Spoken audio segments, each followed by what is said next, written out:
जय जय यमुना मैया की, जय जय दाऊ जी के भैया की।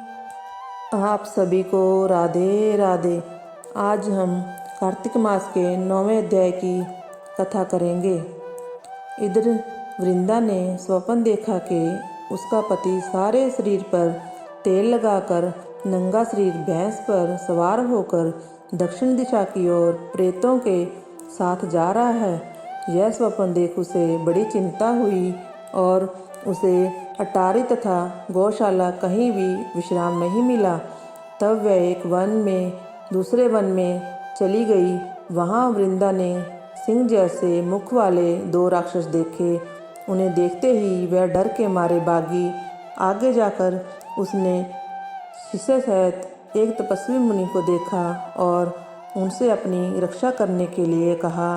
उसकी प्रार्थना पर मुनि ने अपनी एक हुंकार से उन राक्षसों को भगा दिया। फिर वृंदा ने मुनि से विनयपूर्वक कहा कि महाराज, मेरे पति जालंधर तथा महादेव जी में घोर युद्ध हो रहा है। उसमें किसकी विजय होगी, कृपा करके बताइए, क्योंकि आप सर्वज्ञ हैं। यह सुनकर मुनि ने ऊपर को देखा। उसी समय 2 बंदरों ने आकर मुनि को प्रणाम किया और मुनि के संकेत पर वे दोनों बंदर वहाँ से चले गए।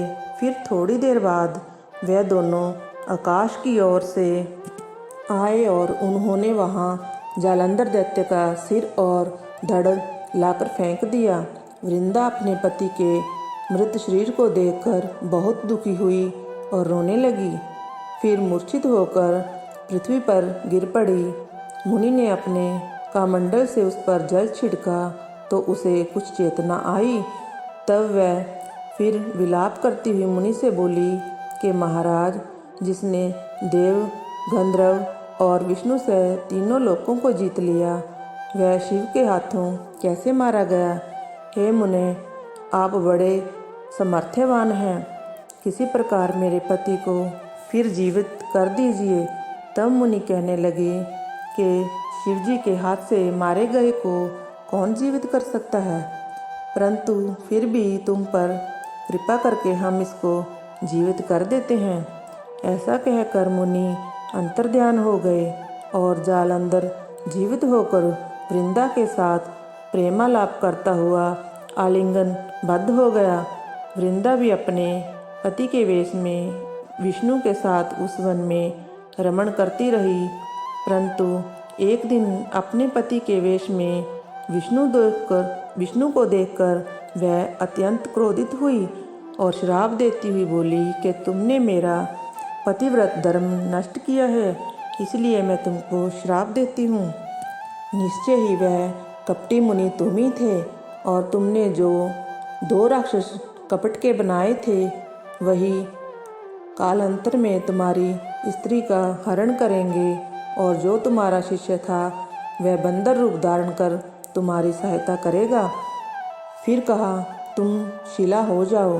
नारद जी कहने लगे कि हे राजा पृथु, भगवान विष्णु ने देवताओं तथा अपने भक्तों के कार्य के लिए प्रतिव्रता वृंदा का शील हर लिया, परंतु वे मन ही मन अत्यंत दुखी हुए और बोले कि हे वृंदे, मैंने तुम्हारे श्राप को ग्रहण किया। मैं अवश्य शिला रूप में हो जाऊंगा, परंतु तुम भी वृक्ष रूप होकर मुझको मिलोगी। उसी समय वृंदा अपने पति के चरणों का ध्यान करके विष्णु के मना करने पर भी अग्नि में प्रवेश कर गई और विष्णु वृंदा का स्मरण करके उसी चिता की भस्म में लौटने लगे। नारद जी कहने लगे, हे राजा पृथु, इधर युद्ध में जालंधर दैत्य ने शिवजी को अति बलवान समझकर राक्षसी माया से पार्वती बनाई और उन्हें मारने लगा। उसकी इस माया को देखकर शिवजी नीचे को मुख करके बैठ गए। तभी समय देख जालंधर ने अनेक बाण शिवजी को मारे। इस प्रकार शिव को संकट में ग्रस्त देखकर विष्णु भगवान वहाँ पर आए और शिवजी को राक्षसी माया का ज्ञान कराया। तब शिवजी बड़े भयंकर वेग से राक्षसों को मारने लगे। शिवजी की इस तीक्ष्ण बाण वर्षा के आगे शुंभ और निशुंभ भी ठहर ना सके और वह युद्ध क्षेत्र से भाग खड़े हुए। तब शिवजी ने उनको श्राप दिया, क्योंकि तुम युद्ध क्षेत्र से भाग गए हो, इसलिए पार्वती के हाथों से मारे जाओगे। उधर जिस समय वृंदा का पतिव्रत धर्म नष्ट हुआ, तभी जालंधर का बल समाप्त हो गया। ठीक उसी समय विष्णु ने अपना सुदर्शन चक्र अपने तेज सहित शिवजी को दिया। फिर शिवजी ने अपना ऋषियों के तप का, पतिव्रता स्त्रियों का तथा ब्रह्मा जी का तेज उसमें जोड़कर जालंधर दैत्य पर छोड़ दिया, जिससे उसका सिर कटकर भूमि पर गिर गया। सिर और धड़ अलग होते ही जालंधर का तेज उसके शरीर से निकल श्री शिवजी में तथा वृंदा का तेज श्री पार्वती जी में समा गया। उधर विष्णु वृंदा की चिता में लौटने लगे।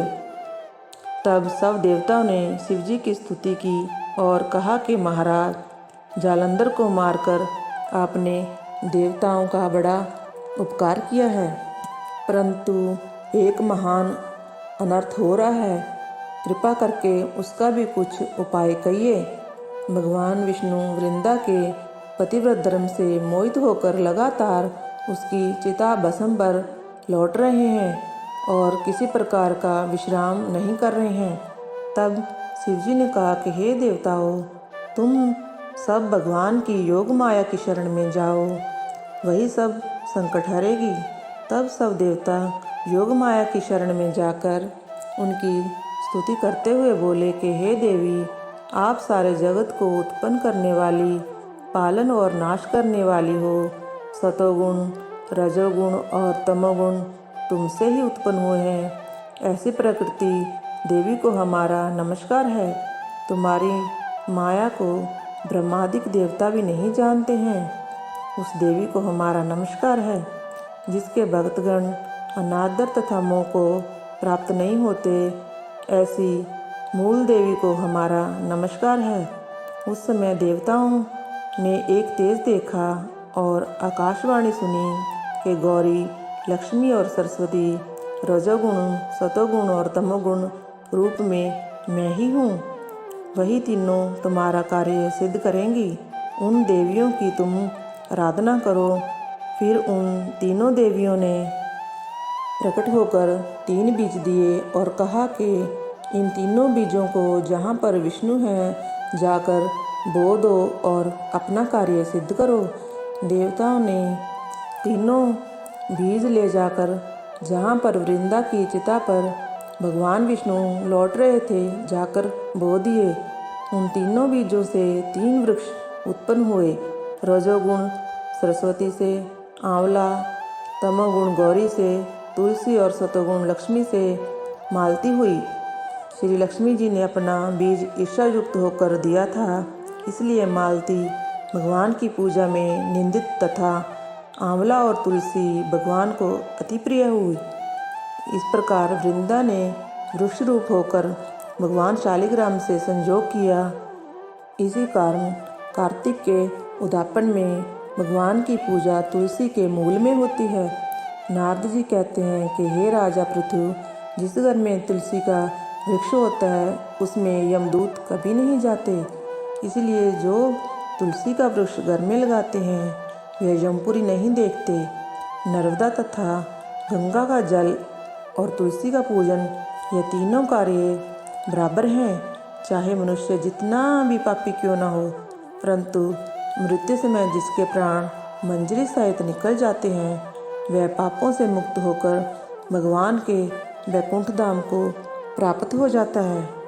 जो मनुष्य तुलसी तथा आंवले की छाया में अपने पितरों का श्राद्ध करता है उसके पितर मोक्ष को प्राप्त होते हैं। जो मनुष्य आंवले का फल तथा मंजरी युक्त तुलसी दल मुख में रखता है वह साक्षात विष्णु के समान है। जो मनुष्य कार्तिक मास में आंवले की छाया में भोजन करता है तथा रुद्राक्ष की माला धारण करता है उसके धर्म, अर्थ, काम और मोक्ष सब कार्य सिद्ध हो जाते हैं। नारद जी कहते हैं कि हे राजा पृथु, तुलसी और आंवले का महात्म्य ब्रह्मा जी भी कहने में असमर्थ हैं। जो कोई इस कथा को पढ़ता अथवा सुनता है वह मोक्ष को प्राप्त हो जाता है। इस प्रकार कार्तिक 9वां अध्याय समाप्त हुआ। जय जय श्री राधे श्याम। ऐसी ही बहुत सारी वीडियोस देखने के लिए चैनल को सब्सक्राइब करें और वीडियोस को लाइक करें।